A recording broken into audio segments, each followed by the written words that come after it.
All right, welcome everybody to the Insane Gratitude Podcast. My name is Donis Gil, here joined by Ed Kravitz and Dr. Randy Beck.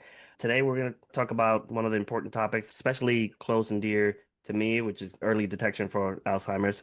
Dr. Beck found some information that he sent to us early in the week, and we're going to share about it. Dr. Beck, why don't you tell us a little bit more about the info you sent over? Yeah, okay. So basically what this is a quiz. It's basically a quiz that is sent out to all of the primary physicians in Australia. And it's put out by an organization called Medscape. And Medscape is basically the, I suppose, internet arm of the Accreditation Council for Continuing Medical Education for certified physician education in Australia and America, actually. Yeah, they're Uh, all over the world too. yeah, they're all over the world. I guess what we're trying to say is that this is a reliable source that we're basing this information on. And I think it's going to make for some interesting conversation because I think some of the answers that you will find are not really what you had imagined they would be. So I think what we'll do is we'll just go through, we'll put the questions out, give people a chance to think about it a little bit, and then we'll discuss some stuff, and then we'll come back to the actual answer. I think that's probably a good way to do this. And I think there's only maybe five, six questions in the Hmm. whole thing. So it should make for a reasonable time frame to do this. And I think you're going to discover some really, really interesting information that what does away with some of the myths and some of the wives' tales and things like that about dementia and Alzheimer's and things like that. So I think it's going to be a really good podcast. Yeah. So I was going to say, as you guys all know, I've been affected by Alzheimer's. It's affected our family, and actually, early onset Alzheimer's was the diagnosis that came along with it. So this first question in the quiz was pretty much hit home. So it went right for that question, and they asked, "What age is the cutoff for determining early onset Alzheimer's?" And I was a little bit surprised because you think that the age answer would be a little bit different, but um, it's good to know that symptoms come up at that level. So um, you want to go over the different options that they gave? Right. Well, I think I'll just start by just giving a little We'll bit just of an give all the overview, questions. Yep. just because I think this is really the part of Alzheimer's disease that gives people the most stress. Hmm. And that is, okay, how do you know? Is it early stage Alzheimer's or is it just, management challenges or is it stress? Is it, some kind of mood disorder? Is it normal aging? So this is the part of the diagnosis of Alzheimer's disease that really, really stresses people out. Yeah. So I think we talked a little bit about it last time now in the last podcast, but I think now we can really dig in a little bit and drill in a little deeper here. So basically, it's really, really important, obviously, to catch Alzheimer's as early as possible, any dementia as Hmm. early as possible, because then we have options for, some kind of treatment stuff. If it gets too far along, then as it moves farther and farther along, our options go smaller and smaller. So the first question is, okay, what age is considered early onset Alzheimer's disease? So in other words, before what age do we consider early Alzheimer's? Now, the responses are 45 years old, 65 years old, 70 years old, 80 years old. Now, I think the common belief, because it's called early onset Alzheimer's, is that it would be, perhaps even before 45 years. But, Yep. or it might be, I mean, some evidence basically it illustrates that if you get through your 70s without having any kind of memory loss and you hit 80, you're probably not going to get Alzheimer's. You're going to have normal aging memory loss, but Alzheimer's usually hits before 80. So early onset, I mean, I thought it was 45 years old. So if you have something before 45, then I would consider that early dementia or early onset Alzheimer's. The true answer is 65 years old. So there you go. That was deceiving for me. That was an aha moment for me. And so for other people, if you're your spouse or your friend or your family member or whatever is around, before 45 years old, it's probably something else that's happening. Yeah, the thing that resonated with me the most is that that age is a lot later than I would think would be considered for early onset, but Yeah, also exactly. kind of rang a bell for most people think that like you're not gonna get something like this until you're like well into your 70s or 80s or something like Right. that, and really knowing that this could happen at such an earlier stage. Some of even the range provided just being from like 40 something to 65, like they said that you Mm, can like you could get the disease around that and you could start having symptoms show during those times. So I know some of the later questions that we're going to go into get a little bit more specific as to like how to detect whether you are getting some of the symptoms or not. So mm, I mean, like I said before, having the experience, like my family member was in their 50s when they started seeing some of the symptoms slowly creep in. So that's why we knew it was early onset. And their sibling also had early onset as well. So it's we kind of saw it coming a little bit, but mm, having had this information, we probably could have caught some of the stuff even earlier. So like maybe in the 40s. So maybe they were already experiencing some stuff in their 40s that we weren't even aware that we maybe could have caught sooner having this type of information. So that's a little takeaway I got from knowing that the age cutoff. Excellent. So we've already sort of got some gems going Hmm. and already planted a seed there. Now, Ed, do you have any ideas or thoughts on this?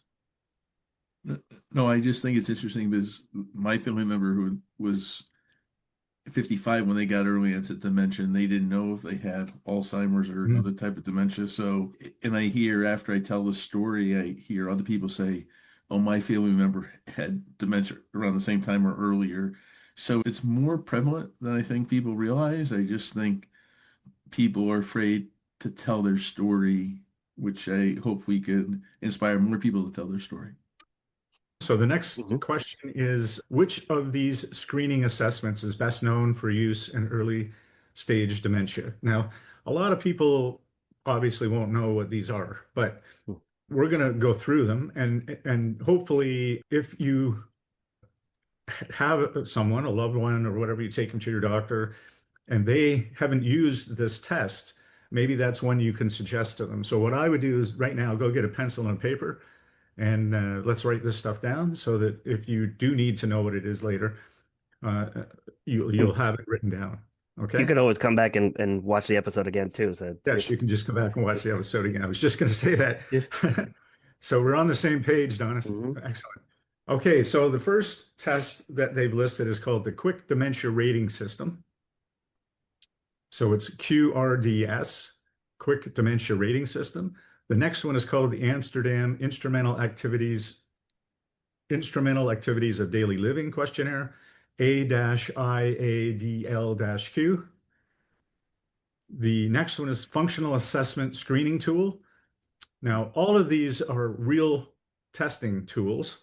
It's just trying to figure out which one is the best. Now, Hmm. the final one is called the Mini Cognitive Assessment Instrument, MiniCog. All right, so we'll go back and I'll go through these again so that you'll hear them again in a minute. But basically, this is interesting because 57% of the physicians that answered this question actually got it wrong.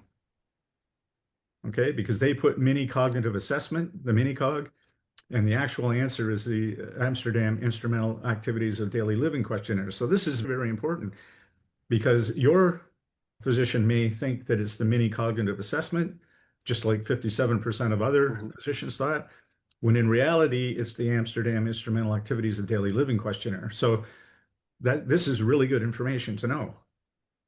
This is actually one of the biggest takeaways for me because like I think this is the reason behind why we started doing this and putting together a podcast and putting together the IGF website because we wanted people to kind of be aware of stuff like this because if you have no idea, you have no idea that maybe you may be getting the wrong test when you're going Exactly. into that first consultation. So knowing that the actual best test for that would be that A-IADL-Q or Amsterdam Instrumental Activities of Daily Living quiz. Having that in your back pocket will allow you to even just grade whether you're getting the best care right off the beginning. So you know that if that practitioner says, "Hey, we're going to do this test," then you know, like, all right, this person knows what they're doing. But also, you can come in with the right information and also guide them to help you better as well. I think this was huge. I think this is one of the key takeaways that people can take from this episode. That because from what I saw in about the test, this is very good at identifying early signs, especially for Mm. people younger in age, which got me thinking about even taking it myself. So, Absolutely. I took it 3 times now. I failed mm. twice, but anyway, we just go ahead. Yeah, it's Excellent. Yeah, no, this is a golden nugget right mhm. here. Yeah. This is worth, a Especially for gazillion. Yeah. especially for detecting the early onset, because like I said before, if my family member would had maybe access to something like this, and then they would have been able to do some more things earlier on, and have essentially a better outcome long term. But having this type of information is the reason why we're working on this, and why we're on this ride with Ed, getting this Right. information to people that need it. Now, it's important to point out that some of these tests are very, very good Mhm. at detecting actual Alzheimer's, but they're not very good at detecting early Alzheimer's. So if you're going in and you already know that your loved one or whatever has Alzheimer's, then some of these other tests may be useful in monitoring whether they're getting worse or the rate of change in the Alzheimer's situation. But this is specifically for early Alzheimer's disease. Like the early detection, even for anything else, Yeah. it's the Yeah. best approach. When we talked about primary versus secondary dementia in the earlier episode, Hmm. talking about the axons and the dendrites, and like tree, when the axons or dendrites they Mhm. were missing, if you get it early, you could preserve more of those axons and dendrites and Right. they could have a better quality of life for a longer period of time, like Donis was saying as well. Yeah, because if you're, I mean, I don't know where the science is now, but if you're able to kind of prevent some of that damage that happens over time because you caught it early, then maybe you can have a better outcome, or maybe we can do stuff to at least slow it down. I think Dr. Beck, you mentioned there's some stuff that we could do for slowing it down, but at least until we figure out ways to stop it, early detection is still huge, because then we could do some of the more normal things that people could do from the prevention spectrum and institute it so that you're at least maybe slowing down the process by doing all the right things, Yeah. and like exercise, and not just your body but your brain, and getting the proper nutrition, stuff that we talked about during the last episode. Absolutely. Perfect. Excellent. Now we'll go on to the next question. So, which of these is among the most effective cognitive domains in early stage Alzheimer's? So, is it language, sensory perception, pain perception, or sexual arousal? Now, so let's just think about this. Which of these is among the most affected cognitive domains in early stage Alzheimer's disease? Now, some people, in fact, 20% of the physicians thought it was sensory perception, because lots of times people with early stage Alzheimer's also they become a little bit clumsy, their balance goes a little bit, they Hmm. start having falls, that kind of Yeah. stuff. So I can see why that they have, some of them have picked that. The actual correct answer is language. And it's language because in order to have effective communication or language, lots of areas of the brain have to come together at the same time. So you need memory circuits, you need the actual motor circuits going to your tongue and your jaw. You need emotional circuits to put emotional stuff into the language. So Hmm. all of these circuits have to intersect at the same time. And so I think that's why that's most sensitive, is that Alzheimer's starts to knock out, like you said, some of those axons and dendrite connections. And the most sensitive ones of those are the ones that involve huge networks that all have to come together at the same time in order to function properly, which is obviously language. And it's sometimes very difficult to identify that because it may just be that the person is, struggling to find a word. Hmm. So they're talking and then they start pausing because they can't find the word they want. Or maybe it's that they're misunderstanding what was said. And, so it's a really difficult thing to pick up, but it is the most common, and that is language.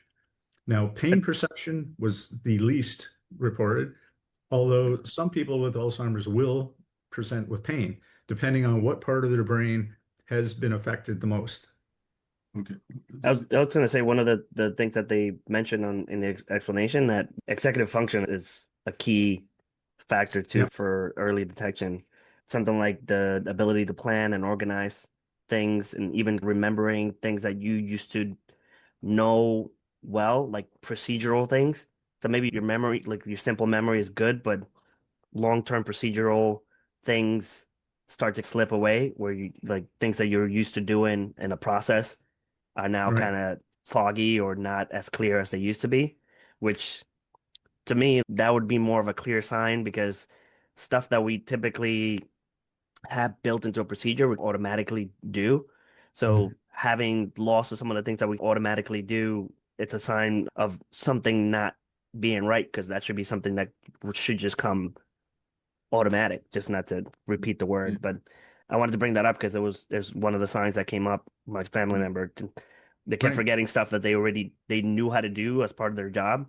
So stuff like Exactly. that, Yeah. like if you start hearing a person start to kind of just forget things that they should know because they've done it many times or like something that's part of their regular routine and they kind of lose that have like a little forgetful moment on those things, that's a little bit different than just kind of forgetting random stuff that you did earlier in the day or maybe stuff that you did in the week, stuff that should be kind of built into your memory, like procedures and things like that were kind of ground into your subconscious. If you start losing some of those things, I think that's a big red flag to get Yeah. further Yeah. look into it. Yeah. How, Dr. Beck, like how, if it's very slow progression, early onset, how long could it take for the family, the doctor, and the whole group to figure that it's early onset dementia? Because you said it could be something they just forgot, lost their word. Like, how long does it take to put it all together? Well, I Like think the range when they first go to the doctor or seek medical attention. I think that that is an amazing question. That's really the crux of the whole thing here, isn't it? Trying to figure out if your memory loss is actually a pathology or whether it's just, something that's happening because of aging. So Hmm. It's fun. the, It's funny because the next question kind of answers that question. So, No, but I want to know like the how long it takes for like the when you go see a medical. I didn't look at all the questions, but when you go see a doctor, like how long does it take for them to put two and two together equals early onset dementia versus saying I don't know or it could be something else. Like there's a lot of people go to the doctor and kick the can down the road and don't yeah, figure it out for a while longer. So I didn't know. Maybe we don't well, know what that. the next question asked about what's the physical proof that you can have to know whether you have a positive diagnosis, right, Dr. Beck? yeah. So I think that Ed's question is actually a very good one. Hmm. It's another one of these gold nugget things. Hmm. So the truth of the matter is it seriously depends on the person because if when we go back to the axons and the dendrites and all that kind of stuff, genetically, if you have, more of those than other people, then you can lose more before you actually have, the same effect as someone else. So genetically, there is an influence over how fast. Now, that's the next part of the puzzle is how fast is your disease progressing? So some people will progress very, very fast. Some people will progress slowly. I think the main thing is that once you identify using these other tests that we just talked about, that there is an issue happening, then you have to monitor it somehow. And how do we monitor it? Well, we get into the next question basically, and that is So radiology. quick Yeah, question go ahead. before we move on to that part, because something came up for me when you said that about certain people having more versus other people having less. So does that kind of fit back into the prevention side of it? So like if you, because people talk about like if you do like cognitive training and that kind of stuff to build your brain up, it's essentially like exercising your brain. The more you exercise your Right. brain, essentially you have more brain or more capacity that would essentially buffer you from declining as fast. Is that Absolutely. And accurate? I think that's one of the conceptual approaches to slowing down the process is to actually do these types of things. To like So build up your yeah, brain. So the more built up it build up. is, so you basically Exactly. want to have a diesel brain. Exactly. Yeah. As many of those axons and dendrite connections as you can. The important thing is they have to be secure, those, and they have to be integrated into your everyday thinking, Mhm. or you're going to lose them anyway, basically. Yeah. In the brain, use it or lose it is absolutely true. Okay. I like that because it correlates with also physical like capabilities. So like being fit and Right. strong, like physically as opposed to just mentally. Like it to me it makes sense because it I like when things are universal like that because it correlates and makes it easier for me to understand like, hey, if it makes sense here, it should make sense here, and it should also make sense essentially universally. I like that concept of, hey, if you build up your brain, you could at least protect it or help it not be as susceptible to the disease. So I love that. Absolutely. 100%. Yeah. So once we find out there's a problem, two things need to happen. Number one, we need to monitor that. So we repeat the tests, I would say every 3 months or so, just to see if if you're maintaining sort of the same level of activity or is there a drop off. Now, obviously, if you're starting to decline, we have to, find out other stuff. And that's where the radiology comes in. Because we can actually, I think, best idea is if you find that there's a problem, so you're scoring low on one of these tests, basically, you're scoring in a danger zone. Let's call it danger zone. Then you get basically you get an MRI to get a baseline established. Mhm. Then it's a matter of, okay, how long do we wait to redo the baseline?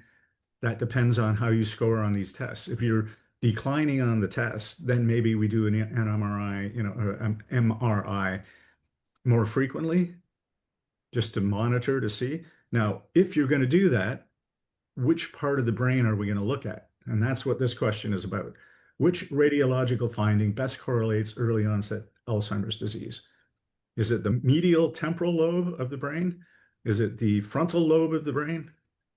And these are basically diffuse atrophies. In other words, it's atrophy across the whole temporal lobe or the whole frontal lobe, or is it the So perilenticular white matter hyperintensities that we can also see on these MRIs, or is it basal ganglia volume loss? Now, we'll get back and discuss all these because I don't expect the people listening will even know, what the heck I'm talking about. and That's okay.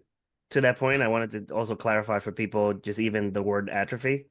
So for Right. people that may not know what atrophy means, it's essentially simply just a shrinking. So your brain starts to shrink. Exactly. So that's why they're using an MRI to see is the brain starting to shrink from the disease. So is a visual way that they can use the MRI to see whether the disease is progressing Absolutely. visually. Absolutely.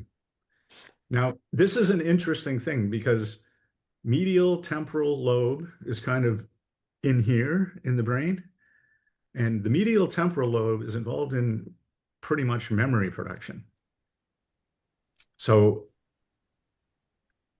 that is a reasonable guess to check that area. Now, the frontal lobe can also be involved because that's that executive function stuff. Hmm.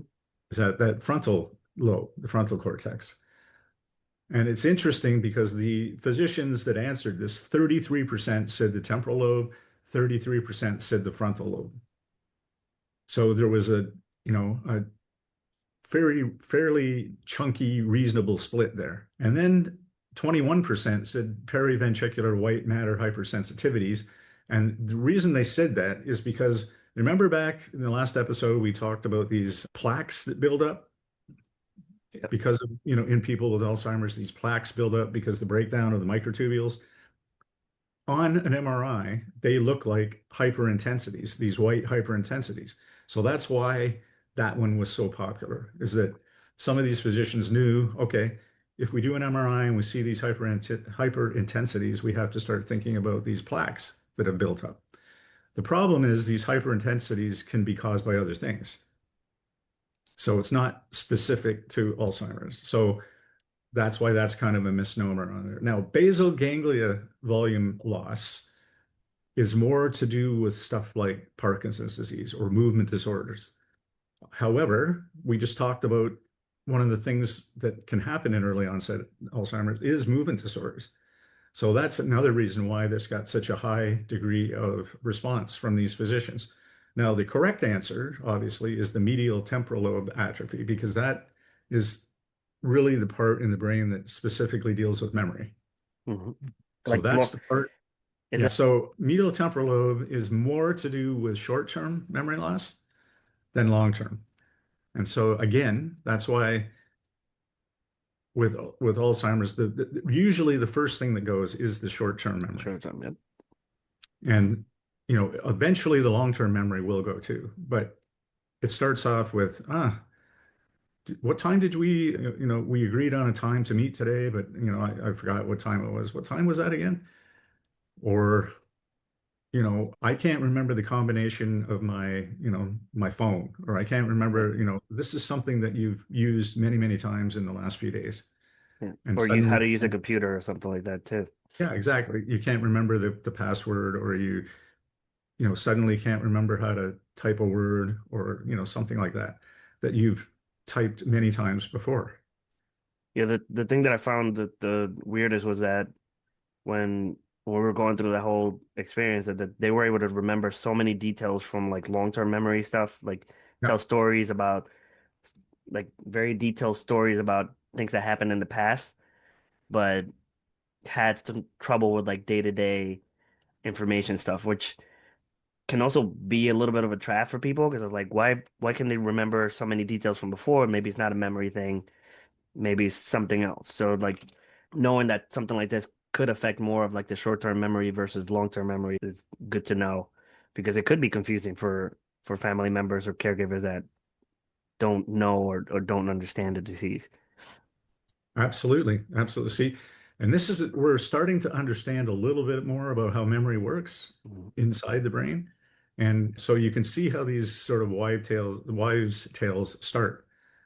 Because we used to think that all of the memory was stored in that lateral lobe of the brain, the temporal lobe. Now we sort of understand that that's where the memories are made. And then once they get made, they get stored all across the brain in various areas of the brain. And then when we recreate that memory, we have to just go and find all those little pieces. And that's why long-term memory is so unreliable sometimes, is that we forget where we put all the pieces. So some of the pieces don't show up. So in other words, I would have sworn that John had a green shirt on that day, but John actually had a blue shirt on. But when I'm recalling this memory to everybody, I'm saying, oh yeah, no, he had a green shirt. It was definitely green. And then everybody's going, oh, wait a minute, here's the picture. And look, it's blue. So they remember everything else about it, but the one specific thing they forgot. And that's also comes to play in things like court cases, where the longer that people the longer the time passes before they testify, the less robust, Reliable.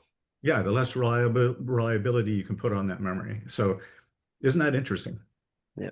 I'm a visual guy, so it reminded me of that Disney movie Inside Out, where they talk Yeah, about yeah, like, yeah. have you seen it? Where they talk about like the little memory orbs and stuff. They did such a great job at kind of depicting that aspect, and hearing you describe it the way you did, I was like, they they did an awesome job with that.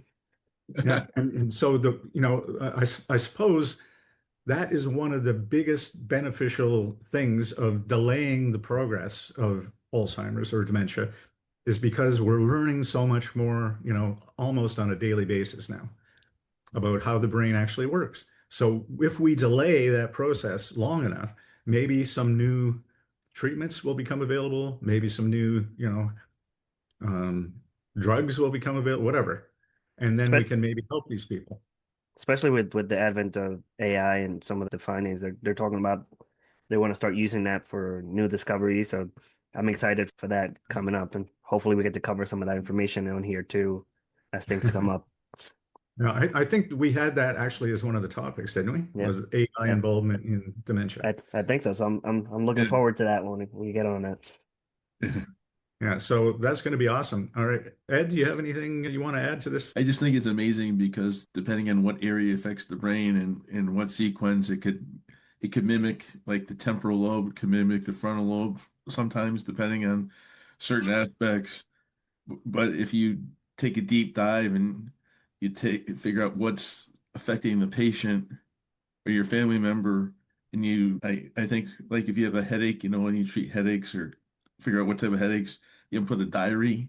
So sometimes people might have to keep a diary to figure out, is it really the frontal lobe or the temporal lobe, or is it like be more specific than you remembering what happened or didn't happen, if down or chart what.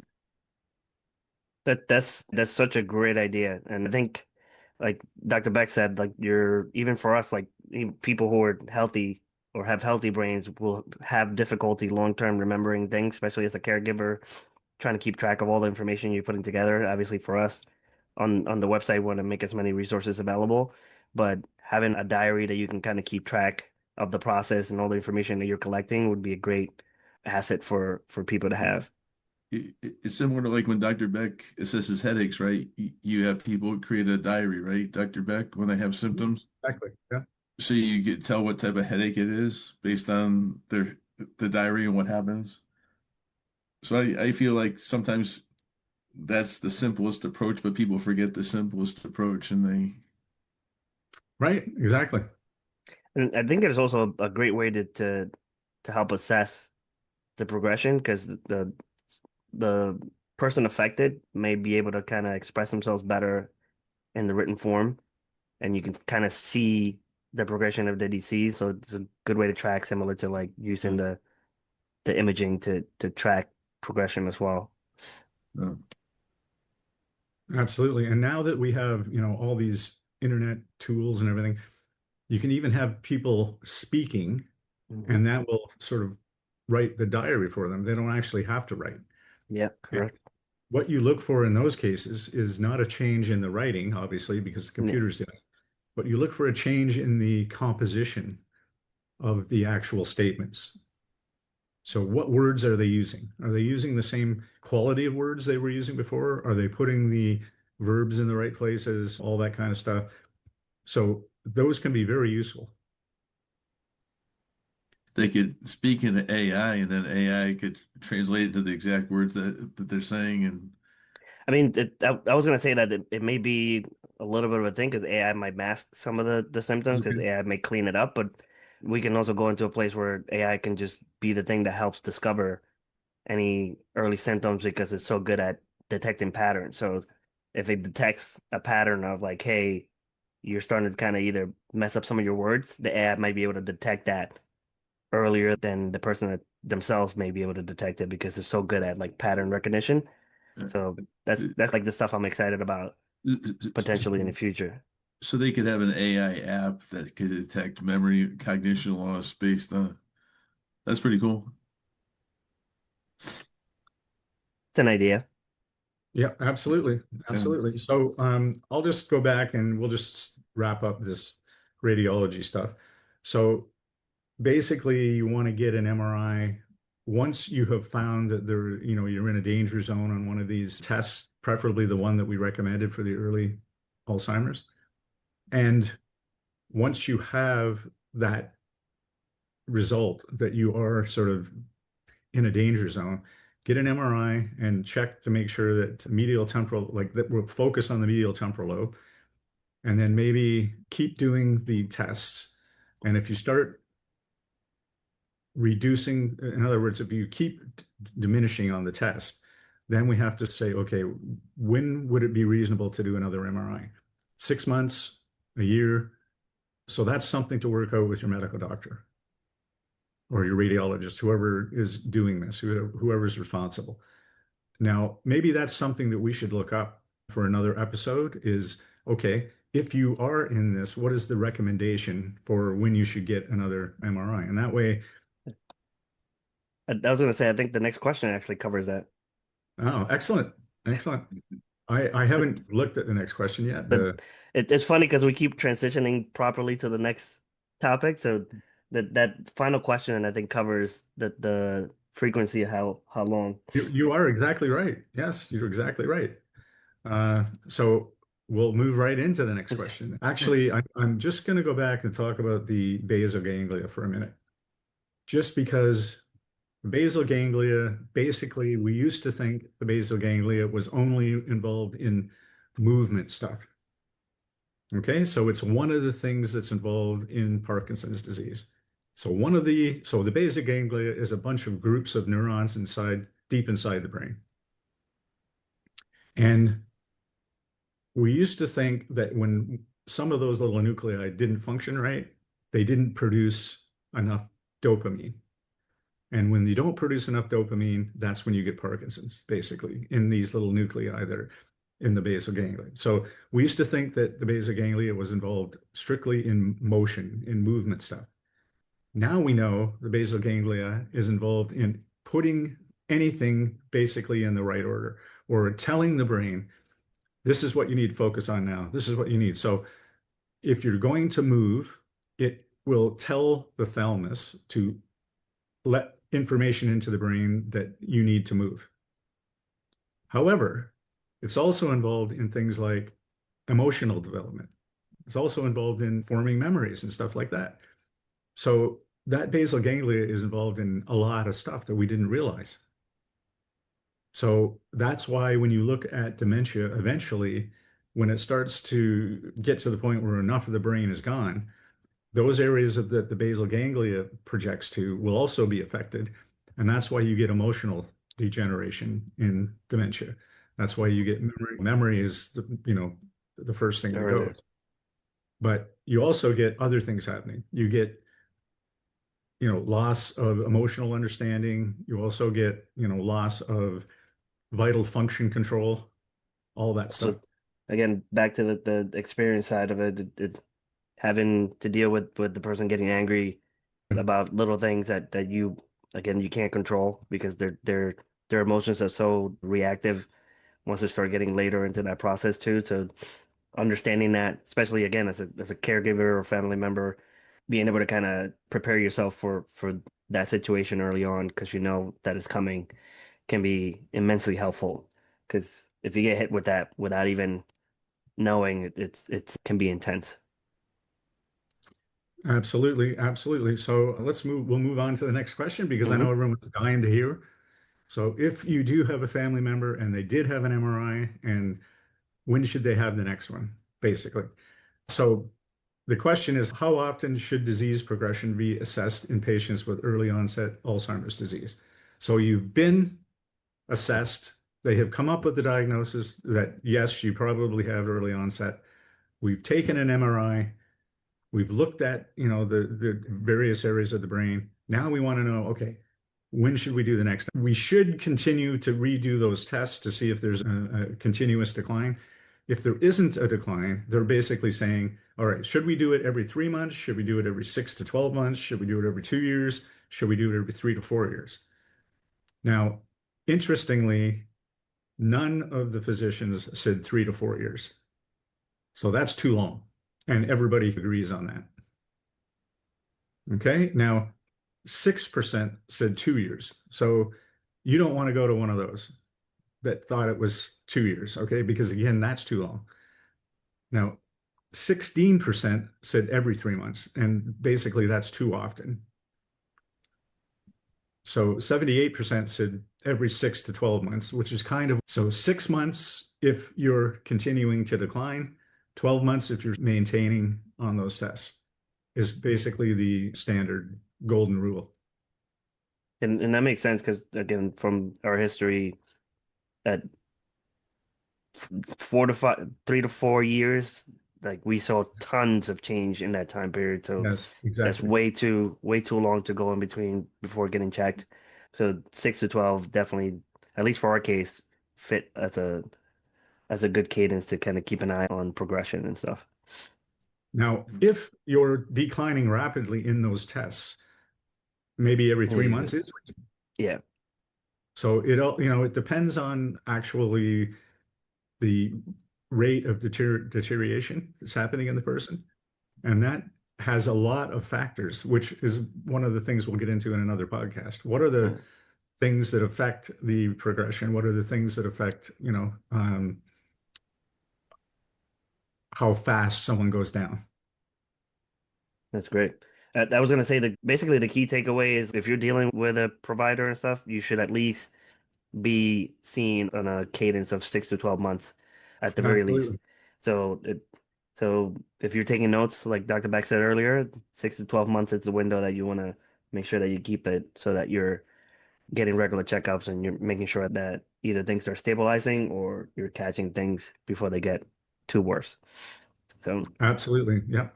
th Now, you might even put a proviso on that, and that is that you should be maybe doing one of these tests every 3 months mhm.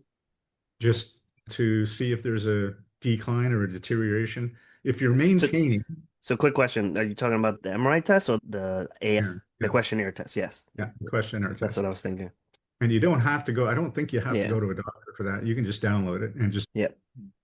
So they could download the A-IADL-Q test, right? Yeah. I believe so. Yes, I believe so. We'll put that in the show notes so that people know what the test is because it's every time I try to say it I get tongue tied. So Yeah. and Yeah, if I can find a link directly to the test, I'll put that in the show note as well so you can just have it excellent. That'd be we'll perfect. add it to the website as well. So we want to make sure that we're surfacing tools like this for you guys to have access to Yeah. so that you don't have to kind of search everywhere for it. So Cool. Awesome. Donis, could we just take a break and tell people where they can find the podcast? yeah, so you can find the podcast in all of your favorite podcasts and episodes, Apple, Spotify, Google Podcasts, and you can also find it on our website, igfinc.com, where we have a lot of these resources posted as well. We'll have the podcast there. Is the website is insane gratitude Oh yeah, dot insane sane gratitude. gratitude Yeah, dot and com, sane gratitude.com. see this is what you hear. You got to keep me Yeah. regulated. Yeah. InsaneGratitude.com. Yeah, we agreed that was a lot easier to keep track of. Yeah. So Oh, perfect. check out the website, InsaneGratitude.com. That's where you'll find a lot of the resources we talk about here today, and you'll find the podcast there as well. So, um, I think Dr. Beck, this was a great topic for this episode, and I think a fantastic follow up for our prior episode. So, looking forward to more of our future episodes. Excellent. I just hope that people got something from this. And if you did get something from this, please subscribe and also give us a comment so that we know we're on the right track. And share it with those people that you think might need it too. So the goal of this is to spread this information to as many people that may need it so that they don't have to struggle like some of us have. So thank you guys for listening. I don't know if is losing your phone part of this Alzheimer's thing? No, I, At least at least now you have that test to take so you can do I it. had to test the IADL-Q test to see. Yeah, that's an inside joke with the cast guys today because Ed happened to lose his phone and he asked us to send him information. I didn't believe it. I thought it was a scam. So I asked him some security questions. But anyway, he answered them right. So that's good. You still Thanks. remember why. Thanks. Awesome. Hey guys, thank you. Thanks. We'll Thanks. see you next time, everybody. Thanks, All right. Dr. Beck. Thanks, Dennis.